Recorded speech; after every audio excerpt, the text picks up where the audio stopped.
It looks like we have almost all of our attendees logged on. So I want to welcome you today to the Leadership in Action Lunch and Learn webinar. This is the third and final webinar in the Diversity and Inclusion mini-series. Today we will be discussing understanding and proper use of pronouns. I would like to welcome our collegiate and alumni members, and also I would like to welcome alumni, volunteers, and employees of HOBY, our philanthropic partner. We appreciate all of you attending this webinar today. If you have any questions during the webinar, you can ask them in the GoToWebinar chat box located on your screen. You will be asked probably some questions throughout the webinar, or if you have any questions you want to ask our panelists, use that chat box to type in your questions or answers. There will also be some poll questions during the webinar, and during that time, you can pick the answer on your screen. Finally, we have some handouts that we will be touching on or that are supplement to the webinar. So if you would like to download all three of those handouts for today, they are something that you can share with your chapter, your employees, your coworkers, or just your community, friends, and family to talk about the conversation that we will be having today. So now I would like to introduce our three panelists. First, we have Jessica from Good Enough Now. We have Paula from the Johns Hopkins Center, and we have Xajés from the Auraria Campus LGBTQ Student Resource Center. So before we dive into our conversation, I have two poll questions to start us off. So our first one is, who is here? Are you a Phi Sigma Pi student member, a Phi Sigma Pi alumni member, a HOBY alumni, or a HOBY volunteer, employee, or other? Give everyone a few seconds to finish this. Looks like almost everyone has voted. Give it 5 more seconds.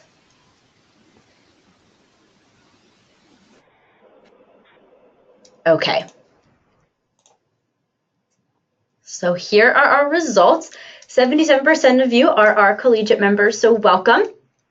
19% are our alumni members and 5% are others. So welcome to everyone who is here. And then next I have another poll question just to kind of get us on the right track for what we will be talking about today. And that is, which pronouns do you identify with? If you just want to take a few seconds to answer these, just so we can kind of see where we're at with our conversation.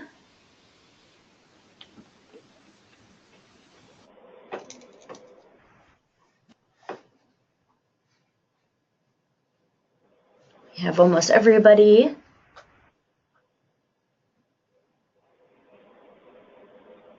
Okay. So here are our results. We have 9% as he, 77% as she, and 14% as they. So that is very great. I'm glad to see that we have a mix of everyone. And before I pass things over to Jessica, who will be starting off the webinar, I'm going to share with you her background information, and then I'm going to ask one more poll question, and then I will be done, and I will turn it over to our wonderful panelists. So it is through Jessica's work in student affairs as a college administrator in South Carolina, Oregon, New York, and Arizona that she realized her love for conversations across difference. As a social justice training institute alumna, returned Peace Corps volunteer, and a certified speaking professional, Jessica has taken the typical diversity talks to the next level of social justice conversations, examining privilege, oppression, entitlement, and our collective responsibilities to make the change while connecting difficult topics with employee retention, crisis management, and increasing innovation and profits. With her attention now turning to larger associations and corporate leadership, Jessica is pulling from the past 15 years of direct experience to lead teams to try instead to avoid a stretch.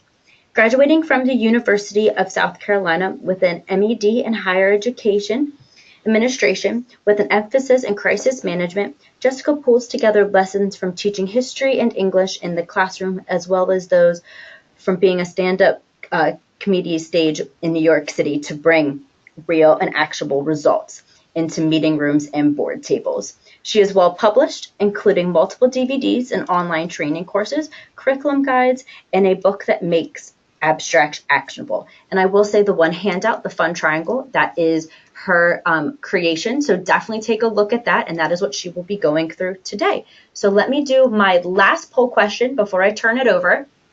And this is, have you ever used sex and gender as a synonym?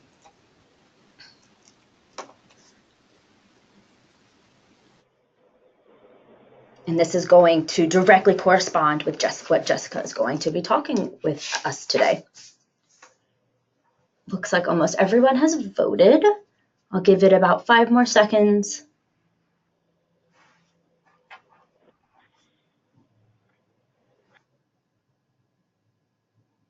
Okay, so here are our results. 72% of you had said yes, and 28% said no. So I'm going to turn this over now to Jessica to get us started so she can talk about this. Excellent. So thank you very much for having me. And I'm going to try and do this really quickly so that the other two panelists, who are also incredible and amazing, can actually get to their content too. So I like to start off first by any social justice issue that I talk about really comes down to responsibility. And I particularly like this kind of setup in the sense that, generally speaking, when working with 50 plus fraternities and sororities, what ends up happening is everybody thinks somebody else is going to be doing something, or that anybody else could be doing something, or that nobody is doing something. And that's why I've been doing these trainings for almost 20 years, is because it's our responsibility individually to try and understand where our problem is and what we can do individually in our own conversations and our own relationships.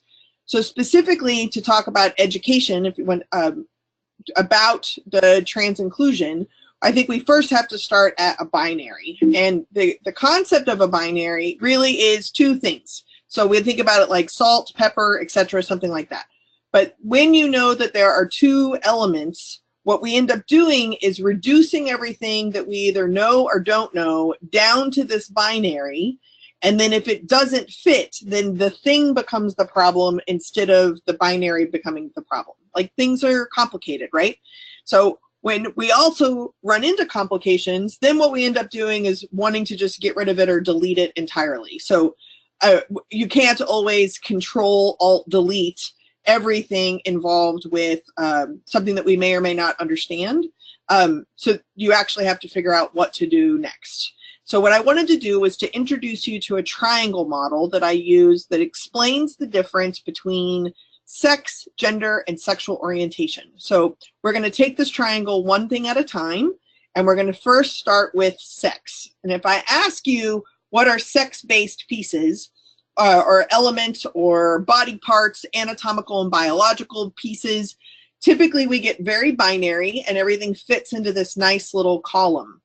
And here you'll see that when I say what is sex, the most common answers typically are genitalia, meaning penis and vagina, chromosomes, either XY or XX, hormones, testosterone, estrogen, and then I'm from the South, so I just say innards or giblets or something, because you have like prostate glands and mammary glands, things like this. And we tend to think of them very uniformly in two columns only, when that's not always the case. So chromosomes, there's over 500 combinations of chromosomes. Hormone levels can be all over the place, and both kinds of human beings often have testosterone and estrogen and can have higher or lower levels than desired. So it's more complicated, so the binary doesn't always work, even in an anatomical or biological sense. It is important to know that, so that when we kind of turn over to gender, the other piece of the slide, if you want to move slides, when we talk about gender specifically, we almost always use sex and gender as the separate thing as well as synonyms. So when to focus on the anatomy and the biology pieces, your hormone levels, your chromosomes, your genetics, things like this also lead to secondary sex characteristics that are then interpreted. So whether you're a hairy person or you have a deep voice or I have really big feet, those kind of things are then interpreted, and the interpretation tends to be more gender-based The sex piece, it tends to be more around the anatomical or biological responses to those hormones, chromosomes, genetics, things like that. So it's not always a perfect binary, but we sure like to pretend that it is. So if we move on to the other side of the triangle of gender specifically, and I were to ask you what's a gendered thing, we could be here for a month. So what I encourage us to do is the next slide, it really just focuses on 4 different pieces. And those 4 different pieces spell out RIPE. So if you want to go to the next one, then that is roles, identity, perception, and expression.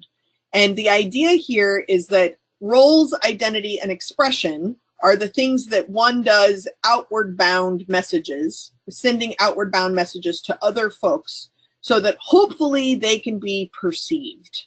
So the next slide separates out the perception a little bit because the perception is the piece that we have no control over. It's just the hope that someone will validate and perceive our gender roles, our gender identity, and our gender expression. Gender roles tend to be how we are in relation to other people. Identity is the label we use to describe ourselves, and expression is kind of how we do that. Whether it's the space that we take up, how loud we are, what clothes we wear, how we do our hair, etc. Roles, identity, and expression are outbound. And then the next slide really does focus on this concept that perception is really where being an ally can show up. So if you can perceive someone, or if you can at least validate someone's identity, even if you don't perceive it that way, you can be an ally to really make someone feel like they are how they are telling you they identify. That's really an important piece. And then just one more element, if you want to go one more slide, that's important, is that if we back up to sex, when it's not perfectly aligned with the binary, this is where the term intersex may show up. Or if you see LGBTQIA, this is the I piece. And the I piece really takes the place of the word hermaphrodite, which you may have been more used to. We don't use the word hermaphrodite anymore. Now we use intersex, intersexed, or a person with an intersex condition. And that just means that their biological anatomical parts are also not perfectly binary or perfectly aligned with what one may expect. Furthermore, if you go one more slide, when we talk about gender, often we binaried that as well, and that everything has to be masculine and feminine, everything has to be man or woman, and man has to be masculine and woman has to be feminine.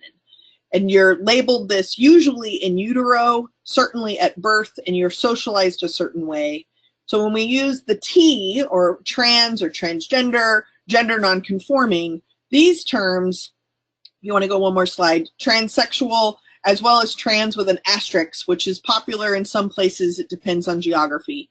The idea there is that how one actually identifies isn't congruent with how they were labeled or socialized at birth.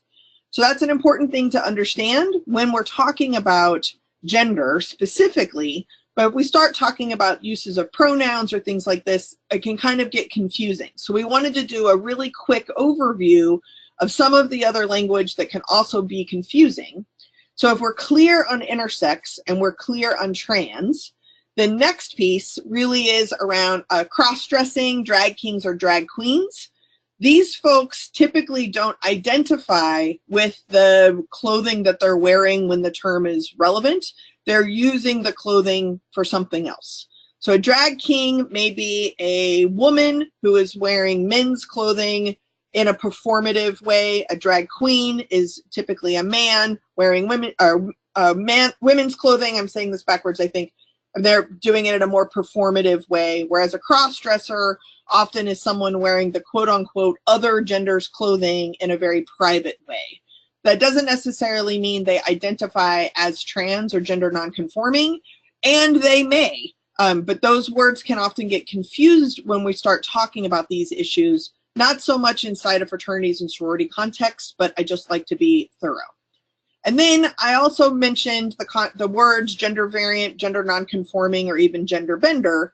And this is even more examples of something that's not binary. And what that basically means is that binary gender performance, it means that you're doing everything you can to fit into one of two options, which is man, woman, masculine, feminine, something like that.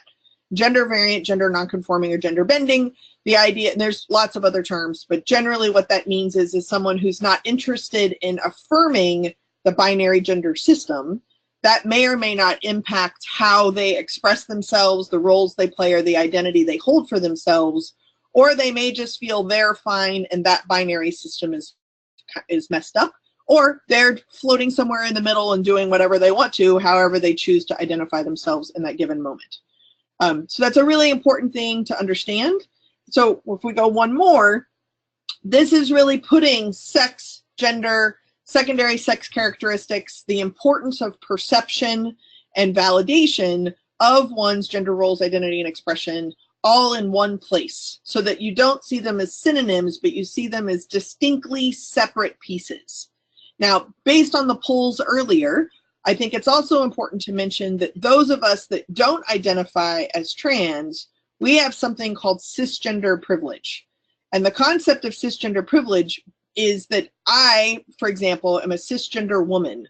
So I was born a little girl, I was raised as a little girl, I became a woman, and once puberty happened, and I am in agreement with that. Cis, the Latin word meaning congruent, means that one's identity, once they have a sense of agency, aligns with how they were born or raised or labeled at birth. So we may have cisgender privilege, we may be a cis man or a cis woman, you may just hear the word cis. But what ended up happening was back in the 1900s when we did trans education, oftentimes we talked about trans people and we talked about normal people. And so that is really pejorative. So we prefer the term cisgender to really label those particular people that don't identify as trans. So just a couple of more slides real quickly. The next one, what's important to understand about that is the sexual identity piece. You may be familiar with sexual orientation. But sexual identity or sexual orientation are the labels we use to describe our relationships with others. So heterosexual or straight, gay, lesbian, bi, pan, omni, queer, asexual, etc. are the labels that we use to describe those relationships. So it's important to understand that those are three separate elements. And if we can separate them and give them their own space, then what can happen is we can understand how they're all connected. So if you fully understand sex, gender, and sexual identity, then the next slide really takes away some of those definitions and just focuses on the three elements as separate entities. And if you can understand the separate entities, then what happens is you can understand how our minds typically work is mushing them all together. So the cliff notes of this, if you go one more slide, the cliff notes is that sex is what I assume is in your pants. Gender is the pants themselves. What fabric are they made out of? Who are they friends with? What kind of job do they have, etc. And then when we go from gender to sexual identity, really what it is what I assume you do when your pants are off. And as primitive as that may seem, or as basic as that may seem, what I've noticed is that in order to move in to more of kind of an advocacy role, what you have to understand is how these three things are very separate from one another prior to being able to talk about policies or procedures or governing documents, but also to have a firm understanding around people's preferred names or pronouns and the like. So if you have a firm understanding of kind of the education piece, then and only then can you move into advocacy. So if you want to go to the next slide. Once we have a firm, go one more, we have a firm understanding of sex, gender, and sexual identity. Across the top, sex and gender is policed by sexism. So in a sexist society, typically male or male men, not postal carriers, but cisgender men, are given more privilege in our society. So that's how sexism works. And then everybody who's not deemed a cis man or is not perceived to be a masculine man has less privilege. That's how that works. Then one more slide, what happens between sex and gender and sexual identity is heterosexism. And this is actually why sex and gender are often conflated into the same term because of sexism around heterosexism, in the sense that everyone is assumed to be heterosexual unless they come out. Heterosexuals rarely have to come out, and the intersection of sexism and heterosexism is where cis people who also identify as heterosexual have that intersection of privilege. It is also important to mention that not everyone has all privileged identities, and where those intersections happen, whether they be dominant or marginalized identities, is a really important place to talk about when you're being an advocate, when you're advocating for other people. You can advocate from common, subordinated, or marginalized identities, and you can be an ally from dominant identities that you may hold. So if you understand how those things are kind of policed and held together, then and only then are you educated and able to be an advocate about how to use terms, language, pronouns, and actually what this really means for your own anatomical and biological body, your own gender identity, and your own sexual orientation or sexual identity. So I know that that's a lot and it was really fast, but I wanted to give you a chance to kind of have that rudimentary background before we get into some of the other pieces. So that's all I got. Whew. Thank you. You're welcome. Thoughts, comments, or questions? Yeah, do we have any questions right now for Jessica? There will also be time at the conclusion to ask questions as well. So if anyone has any questions right now, if not, we will. Yeah, we will probably move on right now, and then we will circle back at the end. So thank you so much again, Jessica. Absolutely. So I am moving on now to Paula Neira, who JD MSN RMCEM is our next panelist. She graduated with distinction from the United States Naval Academy in 1985, a surface warfare officer. She served as a regular and reserve officer, including in mine warfare combat during Operation Desert Storm. Her military decorations include 3 Navy Commendation Medals, the Navy Achievement Medal, and the Combat Action Ribbon, as well as numerous unit, campaign, and service awards. After leaving the Navy in 1991, she began her career as a registered nurse. She's certified in emergency nursing and focused her career on adult emergency care and trauma resurrection. From 2008 to 2016, Paula served as a nurse educator in emergency medicine at the Johns Hopkins Hospital. She has also served as the co-chair of the Johns Hopkins Transgender Medicine Executive Task Force. In November 2016, she became the first clinical program director of the Johns Hopkins Center for Transgender Health. An attorney and member of the Maryland Bar since 2001, Paula was a leader of the repeal of the Don't Ask, Don't Tell policy. For more than a decade, she has been recognized as one of the nation's leading experts on transgender military service. As part of her role at Johns Hopkins, she lectures nationally on the need for improved transgender culture, competence, and healthcare. In 2015, she made naval history by becoming the first transgender Navy veteran to have her discharge documented updated to reflect her correct name by order of the Navy. In 2016, the Secretary of the Navy named her to be the co-sponsor of the USNS Harvey Milk TOA 206. Paula and her partner reside in Bowie, Maryland. So welcome, Paula. Hi, folks. Well, thank you for the opportunity to be with you today. And follow up on Jessica's talk is that she laid a really great foundation to really get into the next part for all of us, because no matter what profession we're in, and as somebody who's kind of bounced around a bit, we're all going to interact with members of the transgender community. And we all want to treat the people we interact with dignity and respect. And we'll talk about some ways that we can make sure that we do that. So you can go ahead and advance the slide.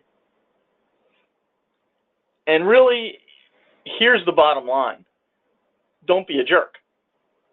We all, it really is just that simple. And it really gets to that basic, golden rule principle of you treat other people the way that you want to be treated yourself.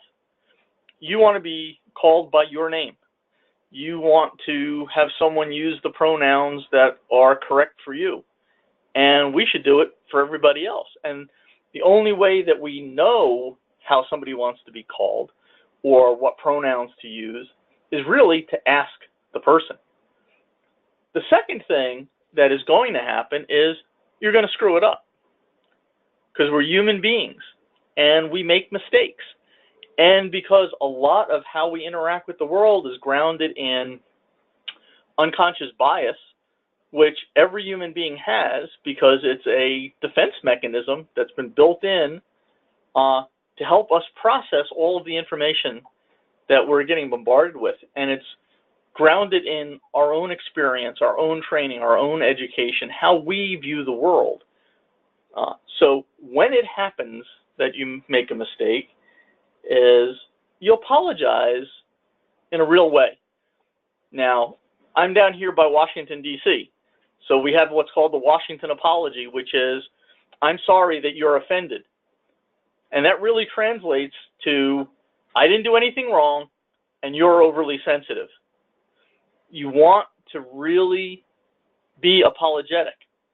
And the tone of your voice, your body language, the nonverbal communications is going to convey that sincerity. And then you need to be mindful and not make the same mistake twice. Go ahead and advance slides. So the way that we can use our language skills to demonstrate that dignity and respect is use the correct name and pronoun. Use proper terminology. And then when you have to ask questions, ask the appropriate question in the appropriate way at the appropriate time. Next. To understand when we're talking about the transgender community is that many, more than the majority of transgender individuals may not have identity documents that accurately reflect their name or their gender marker, because there's an entire legal process and it varies by all of the various jurisdictions as to what process needs to be followed to be able to update your name or to be able to update your gender marker. And the sad part is that, almost half of transgender individuals, when they have to provide that ID that doesn't match who the person in front of you is, get harassed. Now, in healthcare, it's important because of all the interactions. But again, this applies across all kinds of professions or any kind of setting that you're in. And one of the ways to break the ice and begin that conversation is how you introduce yourself. So, there's the example is that, hi, I'm Paula. I'm going to be your nurse today. My pronoun is she and her. How would you like me to address you, and what pronoun do you use? It really is that simple. Now, this is a big cultural shift, particularly here in the United States. We're not used to talking to each other that way. But that's a good way to be able to make people feel included and not make assumptions based on how somebody sounds or how somebody looks. I know we're doing a webinar and you hear my voice. I sound like a brassy broad from New Jersey. I'm a kind of brassy person and I grew up in Jersey City, so it fits. But I get called sir all the time. We make a lot of those assumptions based on what we see or what we hear and what we've been taught, that unconscious bias. Now, one of the things about language is we use the terms preferred name or preferred pronoun, and whether it's in our records or just how we refer to it. And I would say to be even more mindful is that it's not a preferred name, it's a chosen name. The name that you were born with was chosen by your parents. And many people choose a name as they grow, whether you're transgender or cisgender. It's not a preferred name, it's the chosen name that we use. The same thing about preferred pronouns. It's not that I prefer to be called she, as opposed to someone calling me he, is I'm female. And in the English language, the appropriate pronoun for someone who is female is she. So I want you to use the correct pronoun when you talk to me, not because I just like it better than the other one. When you're interacting with someone, to also understand that if you have records, that those records may not be under the same name that the individual uses. And instead of asking somebody, what's your real name, because that's very offensive, you may say is, could your records be under another name? Or you could ask, what's the name that's on your driver's license or on your insurance card? Or you could say, you know, what's your legal name? Those are different ways that you can approach the same thing. When you're calling out someone, if you're calling them up to a counter from a waiting room, is to maybe just use a last name and not use the Mr. or Ms. Or again, if you're calling out from just a name on a record, which may not be correct, is if you call out someone by Mr. or Ms., and we'll use an example of the individual is Jane Smith, who is a transgender woman who identifies as female, but the name in the chart or the name on the record is still Joseph Smith male because they haven't been able to update that identity document yet. Is if you yell out Mr. Smith, Jane Smith's either going to ignore you because you're not talking to her, or very sheepishly you'll say, hey, that's me. And now you've just embarrassed her. For many transgender individuals, being called by that former name, and there's a name for that called dead naming, can be very psychologically harmful, and it can induce trauma. It could be something that triggers their gender dysphoria, which is the medical condition that comes from the distress between your sense of who you are, your gender identity, and your body, and then how the world interacts with you in a gendered way.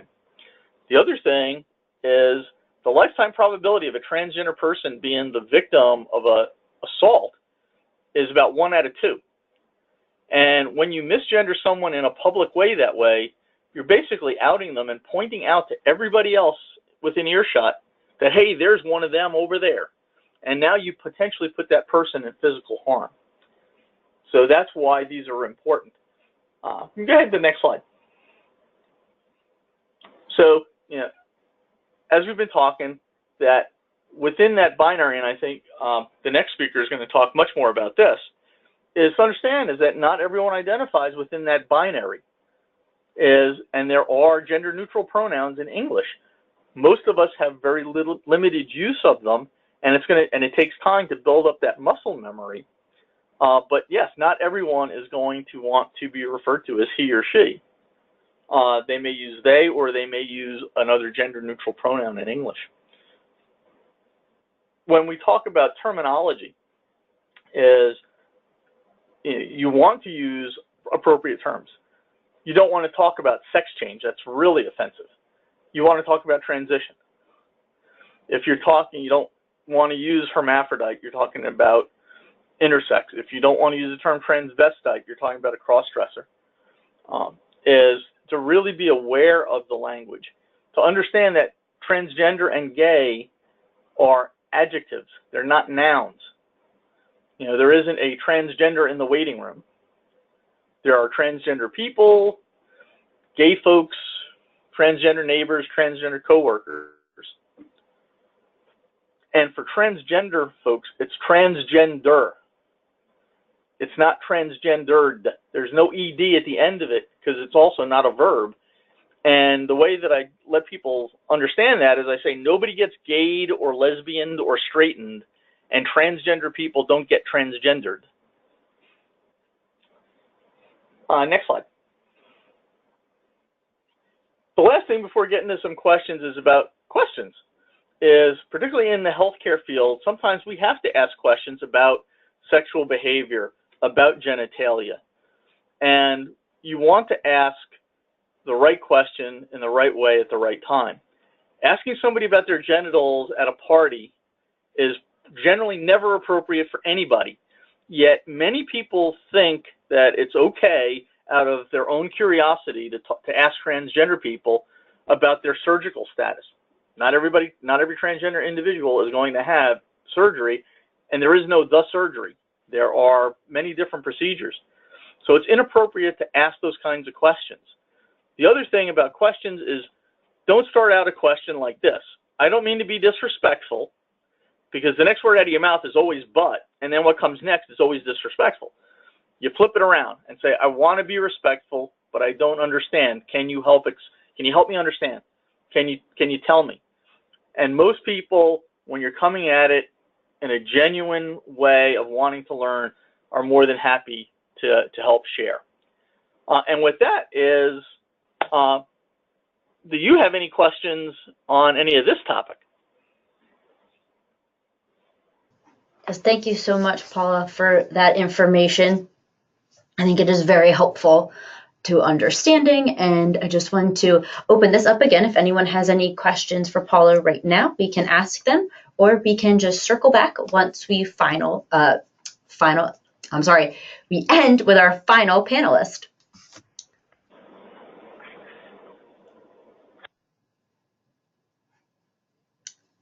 Okay, it doesn't look like anyone has any questions right now. They could be thinking, so I'm going to move on to our final panelist. So thank you again, Paula, for that information. And finally, we have Xajés Martinez. Xajés uses they, them pronouns, and they serve as the Assistant Director of the LGBTQ Student Resource Center at the Auraria campus in Denver, Colorado.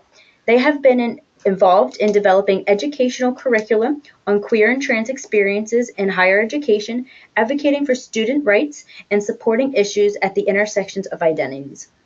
Xajés also engages in community development work outside of Auroria's campus, focusing on the challenges facing queer and trans people of color in the Denver area and advocating nationally for the LGBTQIA+ folks that are members of private membership organizations like fraternities and sororities. So thank you so much for being here, and I will turn the presentation over to you.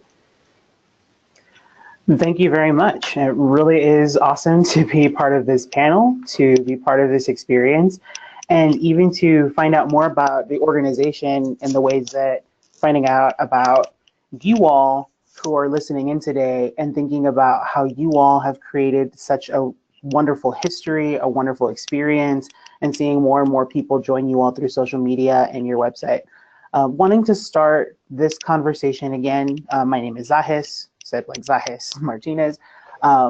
They, them, theirs pronouns, if you are more comfortable with them, so for those of you who also use they, them, theirs pronouns, hey, what's up? And for everyone else who may be in a different place in terms of comfort, in terms of using them, recognizing that that's okay.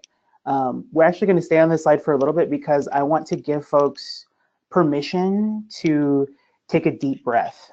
So whether that's collectively just to do within your room, if there are multiples of you sitting in the same room, if it happens to be just you listening from your phone or from your laptop, just take in a deep breath to let all of this sink in.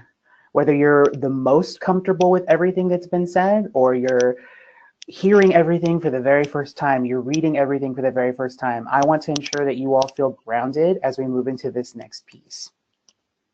And when I was thinking about how do I add to what's already been said by Jess, what's already been said by Paula, and thinking about my own personal experiences, the reason why I framed this section as applying to everyday campus life is that I think what we often do in this conversation is forget to make it practical. We sometimes forget this is how I can make sure that if I'm talking to my abuela, if I'm talking to my grandmother, how she would be able to have this conversation of pronouns. If I'm thinking about my siblings that are 4, 5, and 6, how would they be able to have conversations around pronouns? How do we encourage the ability for folks to engage? And we think about it from the higher education perspective when we're kind of all coming together with this commitment to engaging in education. For me, the conversation really started in my own gender identity development and processing. Do I want to see myself in transition from one gender to another, or do I really find power in existing as another gender, as another experience? So I think it's important to name from my framework and from my lived experiences that I don't see myself as a man and I don't see myself as a woman.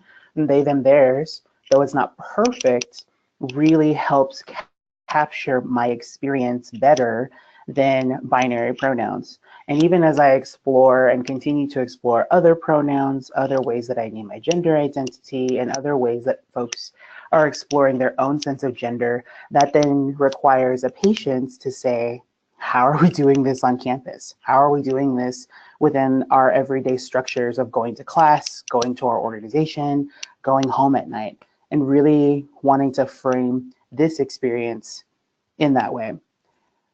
For folks that have the opportunity to engage with others in your space, I'd like for you all to take a quick second to think about 3 different ways that gender shows up on campus.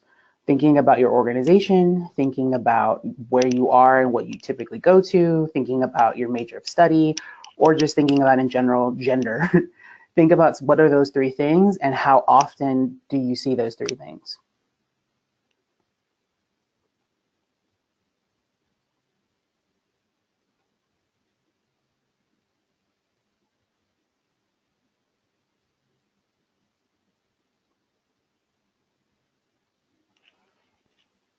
I'm not going to take a whole 30 seconds because I think that that may be a little bit disadvantageous to the style of presentation, but really thinking about how gender shows up, it's going to be important to frame as I move forward. And so we'll go to the next slide, thinking about how this culture around pronouns is cultivated. So when we're talking about gender and how gender experiences are showing up, it's not just waiting for pronouns to happen.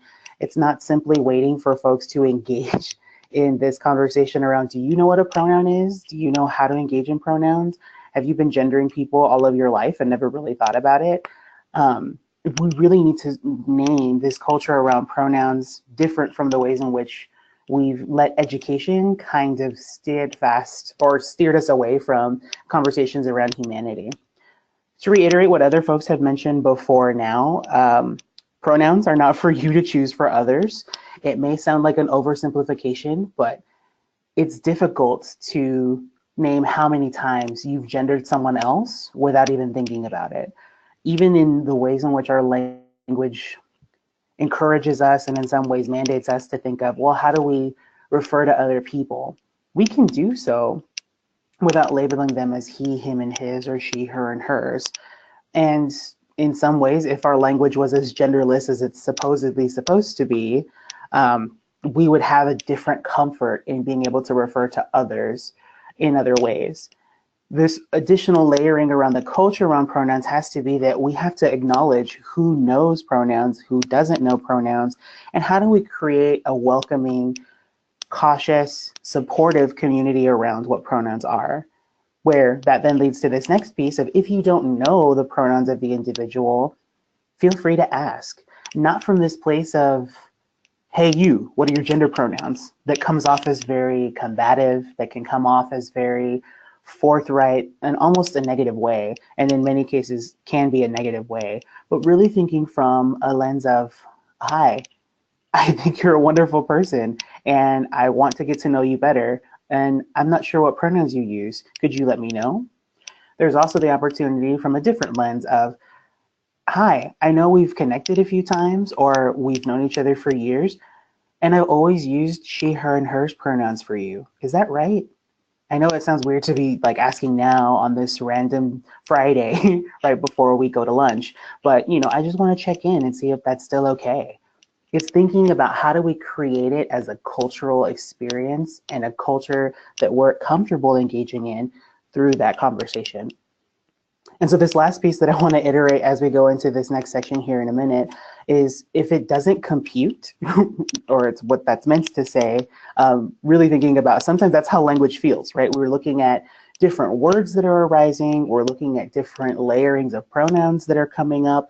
I think there were a couple of studies that were happening in New York that mentioned over 70 different pronouns that folks are using in their area. In some cases, folks are using anywhere from dozens of pronouns to hundreds of pronouns. There are many languages and the folks that we're continuing to connect with that don't use pronouns in their language at all. So really thinking about, if this conversation still, even if it's starting with they, them, and theirs, or Z and here pronouns, as was mentioned before, there's opportunities to practice. There's a website called -18 that has a really cool pronoun practice link, so you can click it and then you can just practice through based on what the sentence structures are. And we're going to do a little bit of that here moving forward in this next slide, just to check in with folks. So we could advance to the next slide. An individual skills practice that might seem a little strange is to really look at, when we're thinking about pronouns, he, him, and his, she, her, and hers, and they, them, and theirs, This is what we here in our center consider introductory, not because it's foundational level and everyone should know this, and if you don't get this, then you're not getting it at all, but really to check in with folks of how have you named the culture and the normalcy that you've created around pronouns, and how that links to other pieces we advance within our allyship trainings and advocacy trainings, to things like genderism, to things like sexism, to things like heterosexism. So again, this identity piece that comes up within these pronouns is we typically use he, him, and his pronouns to name folks that identify or want to be identified as men. She, her, and hers, typically, again, to associate with folks that identify as women.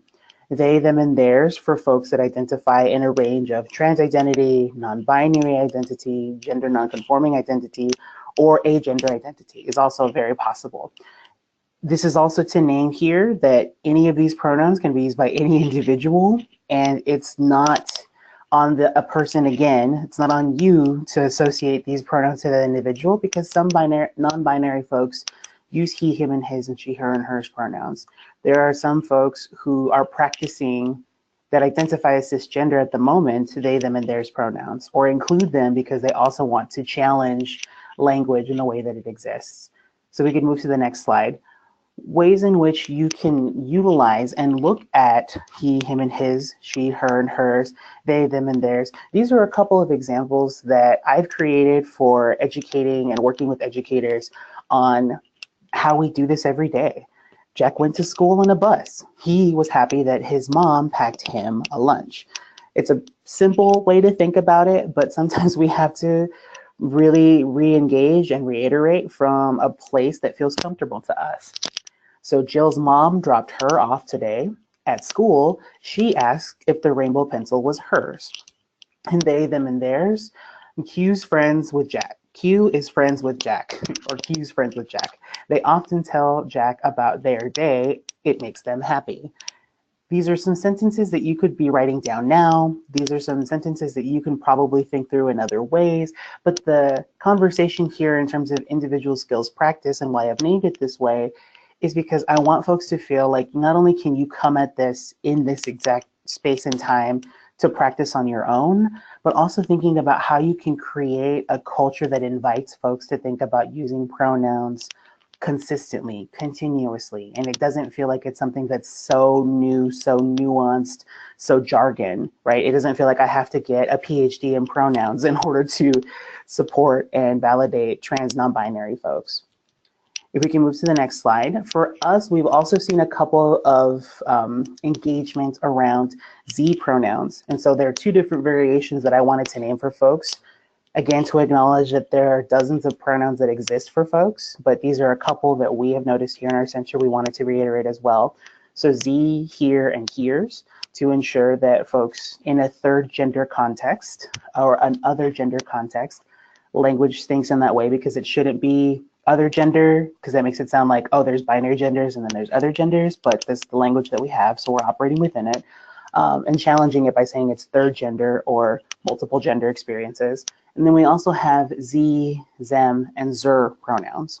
And so as we move to the next slide, it's again that reflection of individual skills practices, figuring out how to incorporate the slides before with those sentences that you had, placing Z, here, and here's, and Z, them, and zer pronouns. Link helps out at school. When it's here, turn to clean, Z likes to try it herself. It may not feel comfortable, and even for folks like me that identify within the community, we find ourselves working through the ways in which this conversation comes up. But again, it's not to say that we are the experts. It's not to say that we always have these on pat. I've definitely named them many times where I've made this mistake or made these mistakes and practiced a couple times over before even getting to this presentation with you all.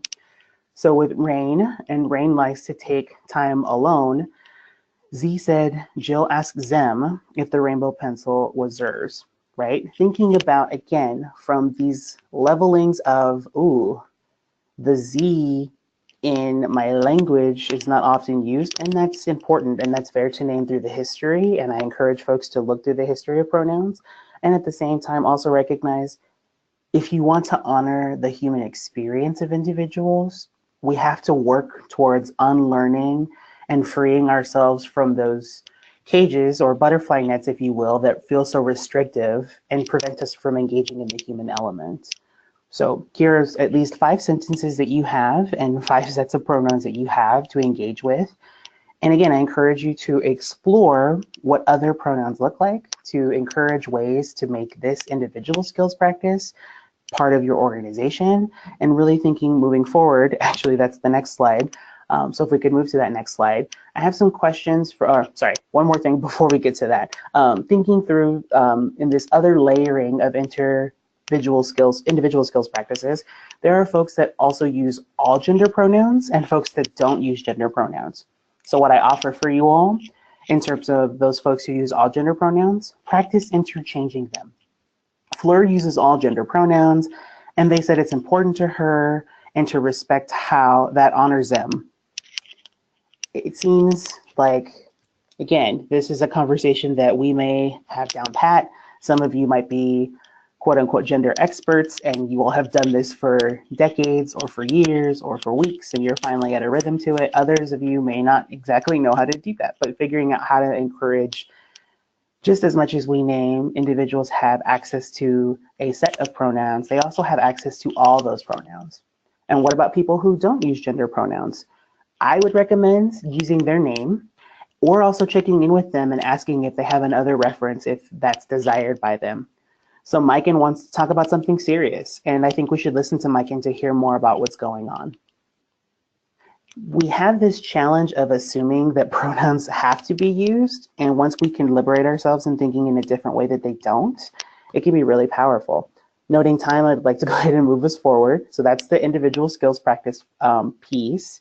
So from the individual to the organizational level, I think folks can start making a different culture around pronouns by asking your organization, asking you all as a team, as a collaborative unit, as an organizational structure that uses the term brother.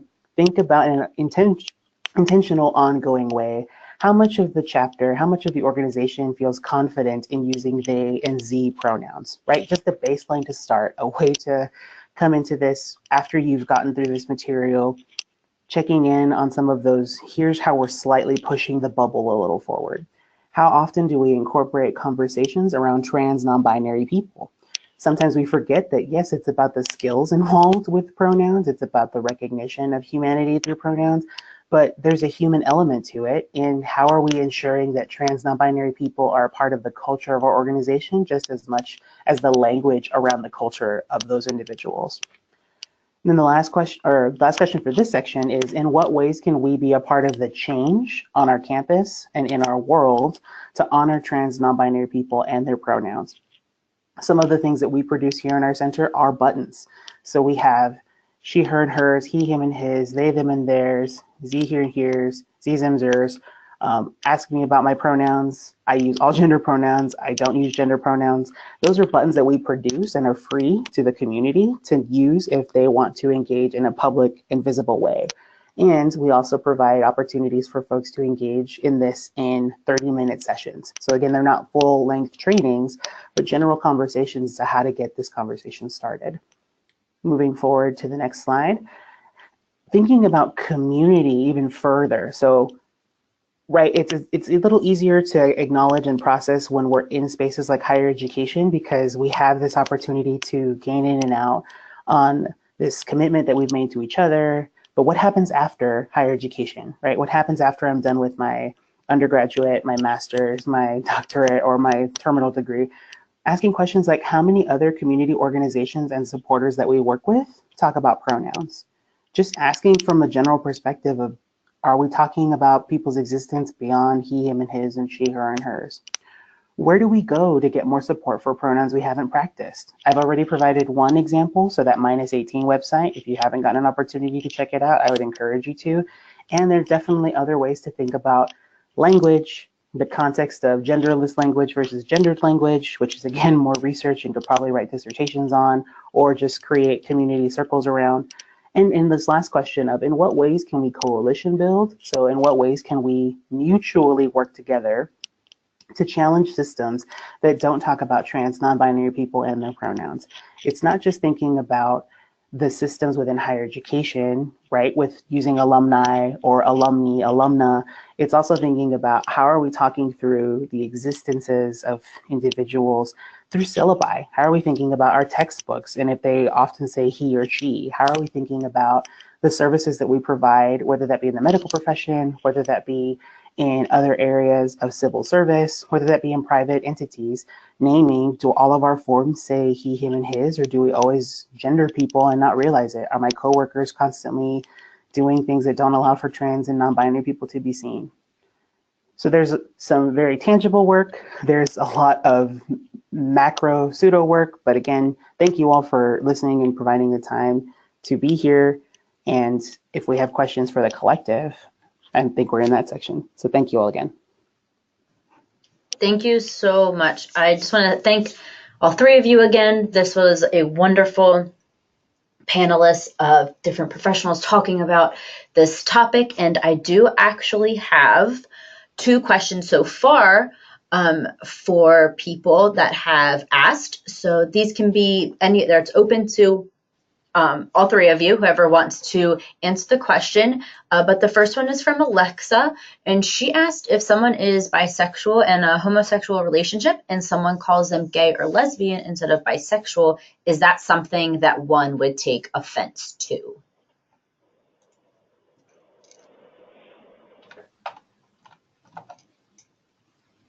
I am happy to try that one. Mm-hmm. And Yes, definitely. I don't know if it's a particular person. So I would say the cliche diversity trainer answer is it depends. Sometimes gay is used as an umbrella term. Sometimes gay means specifically white men who are attracted to other white, usually white men, maybe other men. So it would depend. Oftentimes bisexual, pansexual, omnisexual people, because it doesn't fit into that binary, are very confusing to other people, so their identity is invalidated often by other folks. So the intention of the comment is important.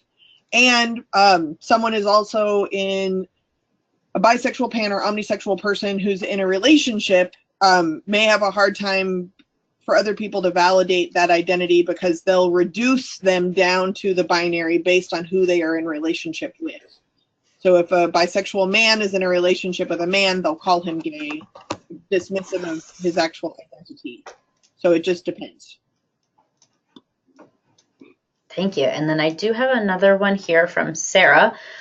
She asked, how would you recommend responding to someone who makes a negative comment or statement about using non-traditional pronouns?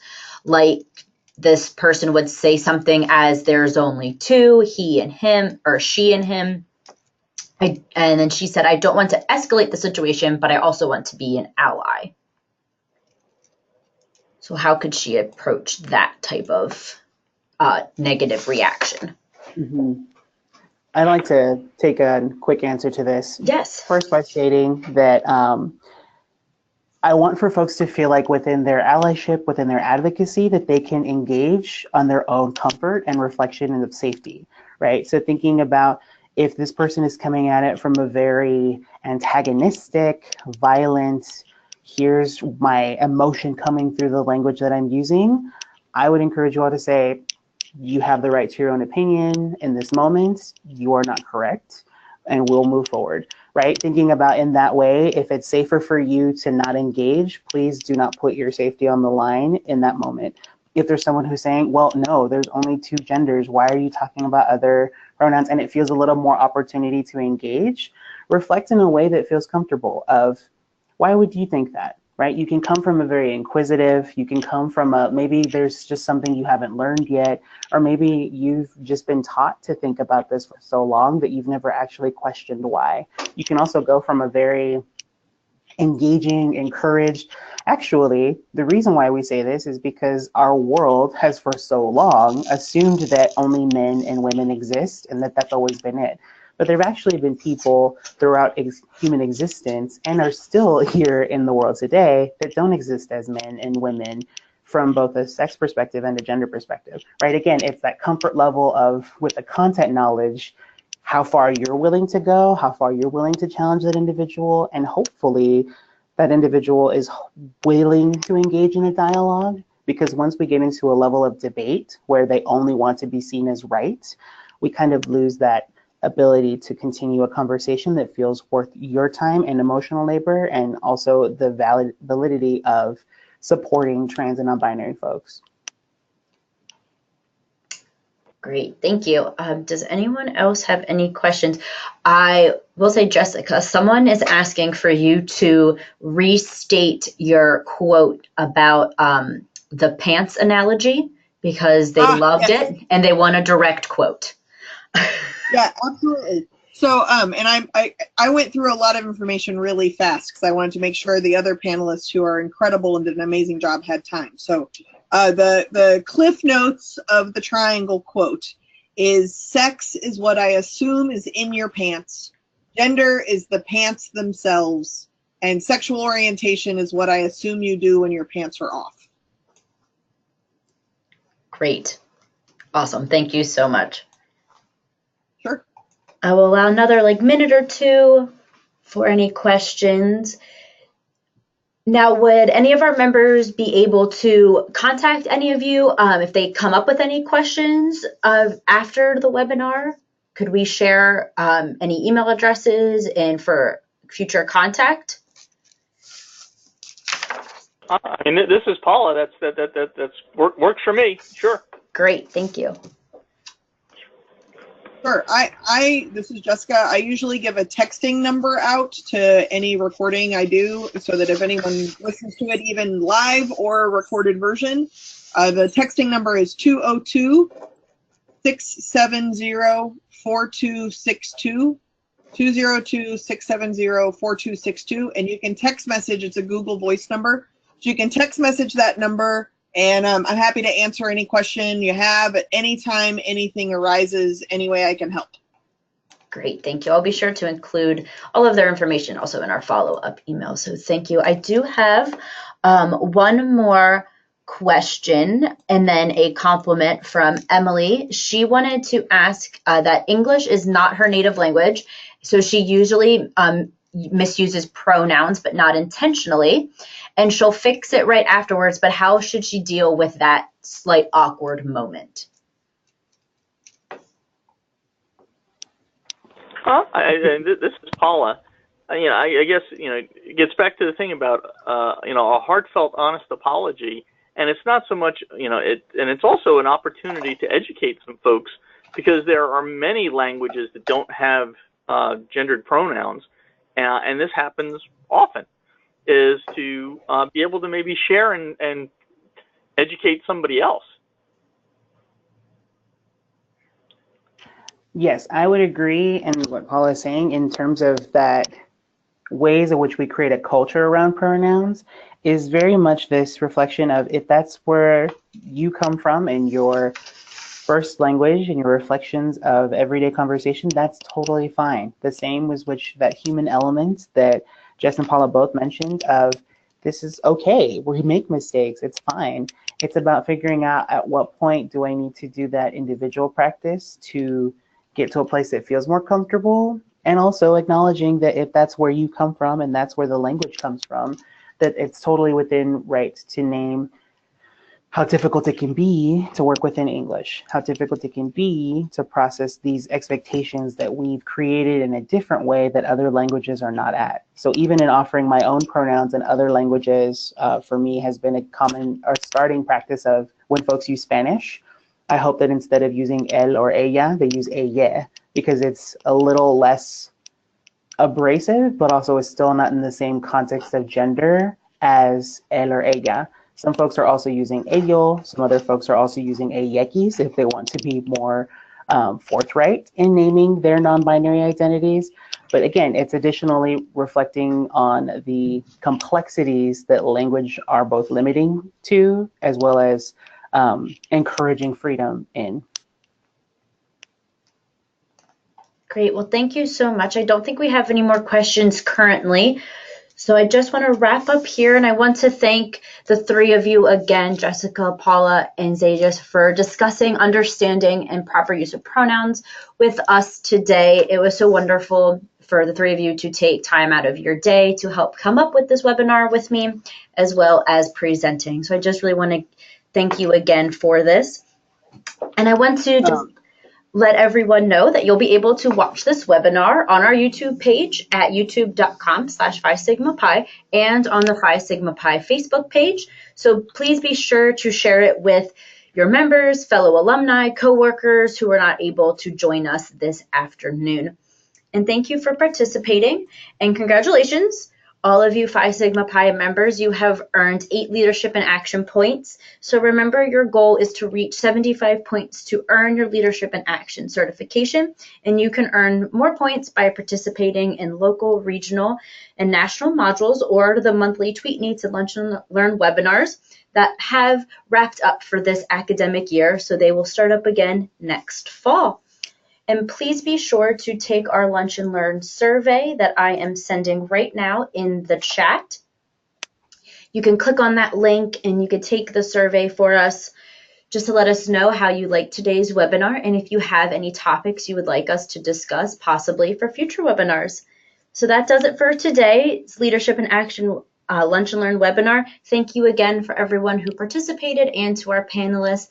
I appreciate you all very much. Have a great Friday, and if you are enjoying sunshine, we have some here in Pennsylvania, so we will all be enjoying today. So have a great weekend. Lead on.